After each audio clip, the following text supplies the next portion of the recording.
Hello बच्चों, कैसे हो आप लोग से उम्मीद करते होंगे कि आप लोग अच्छे होंगे और अच्छे से एग्ज़ाम की तैयारी कर रहे हैं। तो आपके एग्ज़ाम में चार चांद लगाने के लिए हम लेकर आ गए हैं चैप्टर वाइज ऑब्जेक्टिव सीरीज, जिसमें हम चैप्टर वाइज लगभग 100 प्रश्न करवाएंगे हर चैप्टर से, जिससे आपका एक भी प्रश्न नहीं छूटने वाला है।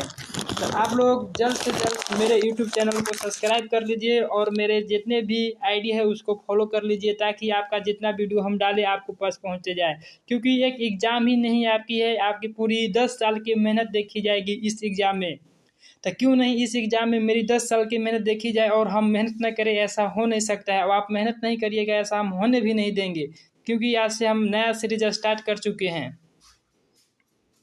तो चलिए हम आप लोग बढ़ते हैं क्लास की ओर, क्योंकि बात तो क्लास में हम लोग करते ही रहेंगे। और चलिए आगे बढ़ते हैं। तो देखिए, कहा बिहार बोर्ड 2027 का एग्ज़ाम दे रहे हैं, तो आपके लिए सबसे ज़्यादा रामबाण साबित होने वाला है। तो आप लोग माँ स्टडी ऑनलाइन क्लासेस को सब्सक्राइब करके रखिएगा, क्योंकि हर रोज़ आपको यह वीडियो आपको प्रोवाइड होगा। तो देखिए, पहला नंबर चैप्टर से हम लोग चलते हैं बायोलॉजी का है पहला नंबर चैप्टर। आप लोग थंबनेल देखकर तो सारा समझ ही गए होंगे। तो देखिए, पहला प्रश्न क्या कहता है कि पोषण क्या है। पूछेगा कि पोषण क्या है, तो इसका उत्तर देखिए, भोजन ग्रहण कर ऊर्जा प्राप्त करने की प्रक्रिया को पोषण कहते हैं। आप लोग से परीक्षा में पूछ सकता है कि पोषण क्या है, तो आप लोग आराम से याद कर लीजिए। हाँ, एक और बात को ध्यान रखिए, आप लोग कॉपी कलम निकाल लीजिए और उस पर लिखते हुए चलिए, ताकि आपका सारा ऑब्जेक्टिव लिखा जाए और आपको सिर्फ एग्जाम के दिन में तैयारी करने में कोई दिक्कत नहीं हो। जो पहले से रेडी रहता है उससे कोई दिक्कत नहीं आता है। दूसरा नंबर क्वेश्चन में देखिए, दूसरा नंबर क्वेश्चन देखिए, पोषण कितने प्रकार के होते हैं। तो देखिए उत्तर क्या है, तो 2 प्रकार के पोषण होते हैं, पहला स्व पोषण और दूसरा पर पोषण होता है। तीसरा नंबर क्वेश्चन में देखिए, चलते हैं हम लोग। तीसरा नंबर क्वेश्चन क्या है कि स्वपोषण क्या होता है। अपना भोजन स्वयं बनाना स्वपोषण कहलाता है, मतलब अपना काम स्वयं करिएगा, वह स्वपोषण के अंतर्गत आता है। और आगे चलते हैं हम लोग चौथा नंबर क्वेश्चन। चौथा नंबर क्वेश्चन आप लोग कमेंट करते रहिए। चौथा नंबर क्वेश्चन क्या कहता है कि पर पोषण क्या है। उत्तर में देखिए, दूसरे पर भोजन को लिए निर्भर रहना पर पोषण कहलाता है। जैसे आप लोग भी भोजन के लिए दूसरे पर निर्भर रहते हैं, जैसे आप लोग माता पिता पर रहते हैं, वैसे ही जीव किसी न किसी पर निर्भर रहते हैं, उसे पर पोषण कहते हैं। और 5वां नंबर प्रश्न देखिए, प्रकाश संश्लेषण किसे कहते हैं। तो देखिए उत्तर में क्या लिखा है कि पौधा द्वारा भोजन बनाने की प्रक्रिया को प्रकाश संश्लेषण करते हैं। इसको याद रखिए, प्रकाश के उपस्थिति में भोजन ग्रहण करने की प्रक्रिया को हम लोग प्रकाश संश्लेषण कहते हैं। आप लोग बताइए कि पेड़ पौधा प्रकाश संश्लेषण में क्या ग्रहण करता है। तो देखिए, प्रकाश संश्लेषण की कौन सा गैस आवश्यकता होता है। प्रकाश संश्लेषण की कार्बन डाइऑक्साइड गैस आवश्यकता होता है। कहते हैं 7वां नंबर प्रश्न देखिए, प्रकाश संश्लेषण में कौन सी गैस बाहर की ओर निकलती है। याद रखिएगा, ऑक्सीजन बाहर की ओर निकलती है। देखिए कितना अच्छा से हम आपके लिए बनाए हैं। आप लोग ऐसे ही एग्जाम की तैयारी करते रहिए, इसे कॉपी पर लिखते भी रहिए। 8वां नंबर क्वेश्चन की ओर बढ़ते हैं हम लोग। देखिए क्या कह रहा है, प्रकाश संश्लेषण के लिए कौन सा वर्णक आवश्यकता होता है। तो क्लोरोफिल वर्णक सबसे ज़्यादा आवश्यकता होता है। 9वां नंबर प्रश्न देखिए, क्लोरोफिल कहाँ पाया जाता है। क्लोरोफिल जो होता है पौधा में पाया जाता है, वह कहाँ पाया जाता है, हरित लवण में पाया जाता है। यह सर देखिए। 10वां नंबर प्रश्न की ओर बढ़ते हैं कि पौधा भोजन कहाँ बनाते हैं। तो पत्तियों में। आप लोग से क्वेश्चन है कि पत्ती में क्या पाया जाता है, पति में क्या पाया जाता है, बताते रहिए। 10वां क्वेश्चन तक लिख लिए होंगे आप लोग से। अब चलते हैं 11वां नंबर क्वेश्चन की ओर। 11वां नंबर क्वेश्चन क्या कहता है, देखिए, रंध्र यानी स्टोमाटा कहाँ पाया जाता है। तो इसका उत्तर लिखिए, पत्ती के सतह पर रंध्र पाया जाता है, जिससे यह गैसों का आदान प्रदान करता है। कौन, तो पेड़ पौधा। 12 नंबर प्रश्न देखिए, रंध्र का कार्य क्या होता है। गैसों का आदान प्रदान करना, हम अभी बताए ना जी, गैसों का आदान प्रदान करना क्या कहलाता है, रंध्र कहलाता है। 13 नंबर प्रश्न की ओर बढ़ते हैं हम लोग। 13 नंबर प्रश्न है, जड़ रोम का कार्य क्या होता है। जड़ में जो रोम पाया जाता है उसका कार्य क्या होता है। देखिए, जल एवं खनिज लवण का अवशोषण करना क्या कहलाता है, रोम कहलाता है। यानी जड़ में जो रोम होता है उसका क्या नाम होता है। आप लोग से उम्मीद करते हैं कि आप लोग ऐसे ही हमें प्यार बनाए रखिएगा। आपको हर चैप्टर का वन लाइनर क्वेश्चन लगभग 100 को करवाएंगे, इससे बाहर आपका कोई भी सवाल बाहर नहीं जाएगा। 14 नंबर प्रश्न की ओर बढ़ते हैं। अमीबा भोजन कैसे ग्रहण करता है? तो उत्तर में देखिए कूटपाट के द्वारा। 15 नंबर प्रश्न देखते हैं। अमीबा में पाचन कहाँ होता है? तो खाद्य रिक्तियाँ में होती है। और देखिए हम लोग अब अगला को प्रश्न की ओर बढ़ते हैं। अगला प्रश्न क्या कह रहा है? अगला प्रश्न है कि मनुष्य में पाचन कहाँ से शुरू होता है? मनुष्य में मुख गुहा से पाचन शुरू होता है। आप लोग कमेंट करके बताइए कि पत्ती में भोजन कहाँ संग्रह रहता है। 17 नंबर क्वेश्चन देखिए। लार में कौन सा एंजाइम पाया जाता है? तो टाइलिन या सेल्वेरी इमाइलेज इंग्लिश में लिखा रहता है, जो सेल्वेरी इमाइलेज इंग्लिश में लिखा रहेगा, हिंदी में टैनिन कहते हैं। आप लोग कमेंट करके बताइए कि लार कितने प्रकार के होते हैं। 18 नंबर प्रश्न देखिए क्या कह रहा है। टैनिन किसका पाचन करता है? टैनिन स्टार्च का पाचन करता है। टैनिन नामक लार ग्रंथि कहाँ पाया जाता है? आप लोग कमेंट करके बताइए। 19 नंबर प्रश्न की ओर बढ़ते हैं। कहते हैं अन्ननी का कार्य क्या होता है? भोजन को अमाशय तक पहुंचाने का काम अन्ननी होता है, यानी इसी को हम ग्रसनी कहते हैं। इस टाइप राइटर का कुछ थोड़ा सा मिस्टेक हो गया, इरर देख लीजिएगा आप लोग। अब हम लोग आगे प्रश्न की ओर बढ़ते हैं। आप लोग ऐसे ही मेरे वीडियो में बने रहिए। हम लगभग 100 गो कहे ना जी, 100 गो ऑब्जेक्टिव क्वेश्चन करवाएंगे, वो भी ऑनलाइनर, वो भी एक चैप्टर से करवाने वाले हैं, ना कि दो दो चैप्टर से करवाने वाले हैं। तो देखिए क्या पता है। 20वां नंबर प्रश्न। अमाशय में कौन सा अम्ल पाया जाता है? तो उत्तर में देखिए हाइड्रोक्लोरिक अम्ल पाया जाता है। तो आप लोग कमेंट में सोचिएगा और इसका आंसर ढूंढिएगा कि हमारे अमाशय में HCl अम्ल पाया जाता है, फिर भी हमारा पेट फटता है क्यों नहीं है। 21 नंबर प्रश्न की ओर बढ़ते हैं। 21 नंबर प्रश्न क्या कहता है देखिए। पीत रस कौन बनाता है? तो आंसर में हो गया यकृत। क्या हो गया? यकृत। यकृत के द्वारा पीत रस बनता है। और 22 नंबर प्रश्न में चलते हैं। पीत कहाँ संग्रह होता है? तो उत्तर में देखिए पित्ताशय में जो पीत स्राव जो होता है से संग्रहित रहता है। पीत हमारे यकृत में बनता है। पीत का रंग कैसा होता है? आप लोग कमेंट करके बताइएगा। 23 नंबर पर चलते हैं। पीत रस का कार्य क्या है? पीत जो रस होता है उसका कार्य क्या होता है? यह वासा का इमलसीकरण करने का काम करता है। मतलब जो हमारे शरीर में वासा बनाते हैं उसका इमलसीकरण करने का काम करता है। अब हम लोग आगे बढ़ते हैं 24 नंबर प्रश्न की ओर, जो आप लोगों के लिए बहुत मिस्ट VVI क्वेश्चन है। 24 नंबर क्वेश्चन देखिए क्या कह रहा है। अग्नाशय कौन सा रस बनाती है?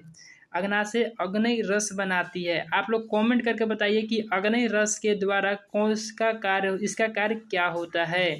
25 नंबर प्रश्न की ओर बढ़ते हैं हम लोग। कहते हैं छोटी आंत का मुख्य कार्य क्या होता है? तो आप लोग उत्तर में देखिए पाचन एवं अवशोषण का कार्य करता है। फिर देखिए एक मोटिवेट करते हैं कि देखिए आपकी मेहनत ही आपकी पहचान बनेगी, आपकी नाम बनेगी, आपकी माता पिता का नाम बनाएगा आपकी मेहनत ही। क्योंकि मेहनत एक ऐसा चीज़ है, जो मेहनत करता है वो कभी पीछे नहीं रहता है। चलिए हम आगे लोग बढ़ते हैं अगला प्रश्न की ओर। 26 नंबर प्रश्न देखते हैं। कहती है बड़ी आंत का मुख्य कार्य क्या होता है? तो उत्तर में देखिए जल का अवशोषण करना। आप लोग कमेंट कर बताइए कि छोटी आंत की लंबाई कितनी होती है। 27 नंबर प्रश्न की ओर बढ़ते हैं।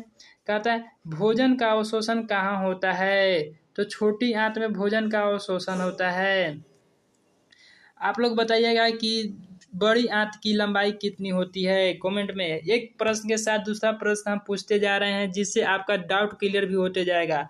28 नंबर प्रश्न की ओर बढ़ते हैं। क्या कर रहा है? भिलाई कहाँ पाया जाता है? उत्तर में देखिए छोटी आंत में। ऐसे ही हम 100 प्रश्न करवाने वाले हैं, भी एक चैप्टर से। आप लोग बने रहिए, आपको इस वीडियो में बहुत बेनिफिट होने वाला है। और एक मैं आपको कहता हूँ कि आप कॉपी ले लीजिए और लिखते रहिए, ताकि आपको कोई भी डाउट नहीं रहे।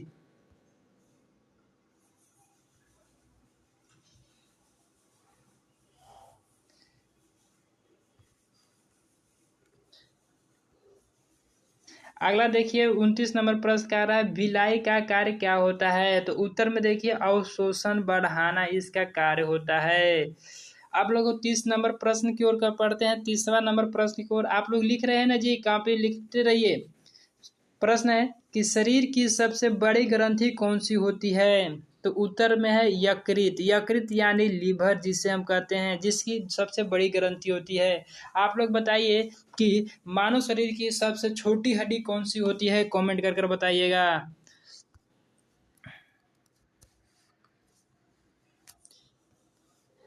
हम लोग बढ़ते हैं 30वां नंबर प्रश्न पे। देखिए 30वां नंबर प्रश्न पे पहुंच चुके हैं। ऐसे ही हम 100 नंबर प्रश्न तक पहुंच जाएंगे। आप लोग धैर्य बना के रखिए। कहता है कि सबसे लंबी पाचन नली कौन सी होती है?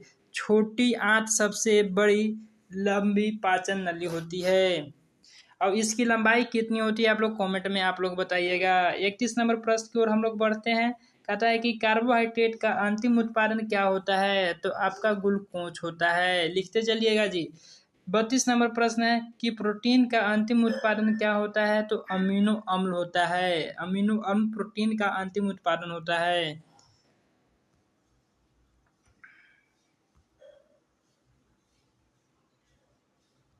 हम लोग पढ़ते हैं 33 नंबर प्रश्न की ओर। 33 नंबर प्रश्न क्या कहता है? कहता है कि वासा का अंतिम उत्पादन क्या कहलाता है? वासा का जो होता है अंतिम उत्पादन क्या कहलाता है? वाष्य अम्ल एवं ग्लिसरॉल कहलाता है।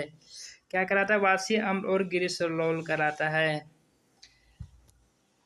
अब देखिए 34 नंबर प्रश्न की ओर बढ़ते हैं। इंजाइम क्या होता है? जैव उत्प्रेरक होता है। इंजाइम जैव उत्प्रेरक होता है। 35 नंबर प्रश्न देखिए, मानव शरीर में ऊर्जा का मुख्य स्रोत क्या होता है? तो कार्बोहाइड्रेट मानव शरीर की सबसे ऊर्जा का स्रोत है।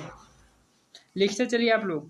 कहते हैं 36 नंबर प्रश्न पढ़ते हैं। प्रश्न कहता है कि भोजन का अवशोषण भाग कहाँ पहुंचाता है? मतलब जो भोजन ग्रहण करते हैं उसका कहाँ पहुंचाता है? तो रक्त में पहुंचाता है। इससे सब पढ़ाएंगे चैप्टर बाई तो सब समझ में आ जाएगा। आप लिखते चलिए और इसको याद करते चलिए, बस इतना ही हम करेंगे।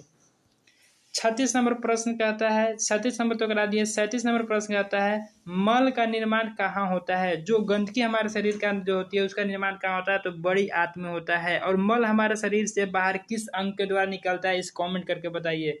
38 नंबर प्रश्न कहता है कि हम मल शरीर से किस मार्ग से बाहर निकलता है? गुद्दा द्वार के द्वारा, जिसे हम इंग्लिश में रेक्टम कहते हैं। और 39 नंबर प्रश्न की ओर हम बढ़ते हैं।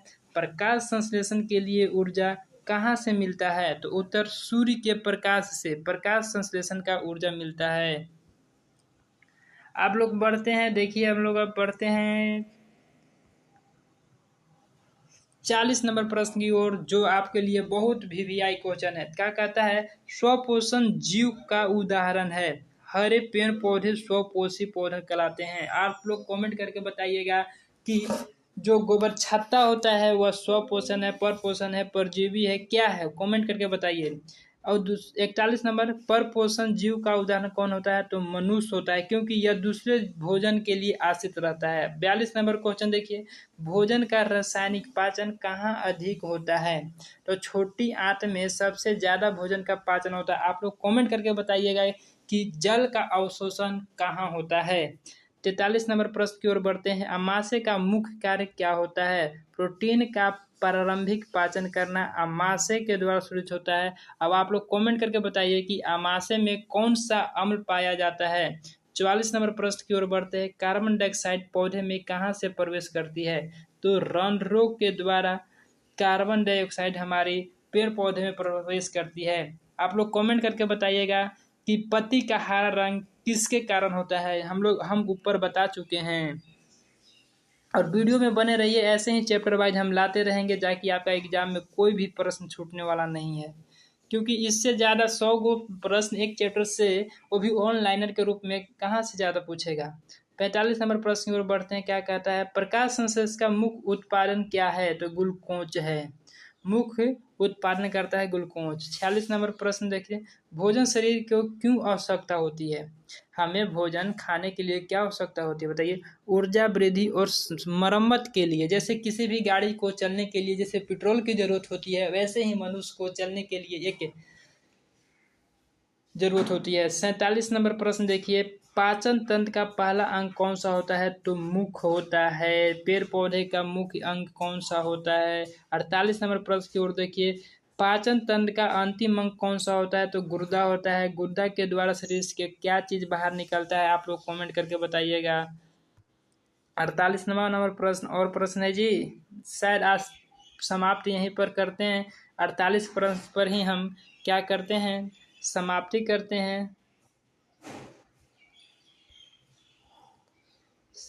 करते हैं। और अगले वीडियो में 50 नंबर क्वेश्चन से लेकर के 50 और क्वेश्चन लाएंगे, जिसमें सब्जेक्टिव आपका जो ऑनलाइन एग्जाम चालू कर रहे हैं खत्म हो जाएगा। आप लोग से उम्मीद करते होंगे कि आप लोग अच्छे होंगे और एग्जाम की अच्छे से तैयारी करते होंगे। आपसे एक ही निवेदन है, मेरे चैनल को सब्सक्राइब करिए ताकि मैं आपके लिए लाइव आऊँ और लाइव पढ़ा सकूँ। धन्यवाद। फिर मिलते हैं ऐसे ही वीडियो के लिए, हमें सब्सक्राइब करिए। फिर मिलते हैं नेक्स्ट वीडियो में। आप लोग हर रोज मेरे साथ जुड़िए और कॉपी पे देखिए, एक बात हम आपको कहते हैं, कॉपी पे जरूर लिखिए और लिखकर इसको याद करते रहिए, आपको इससे बाहर नहीं आएगा। और हम पे विश्वास रखते हैं तो मेहनत लगातार करते रहिए। जय हिंद, जय भारत। मिलते हैं फिर नेक्स्ट वीडियो में।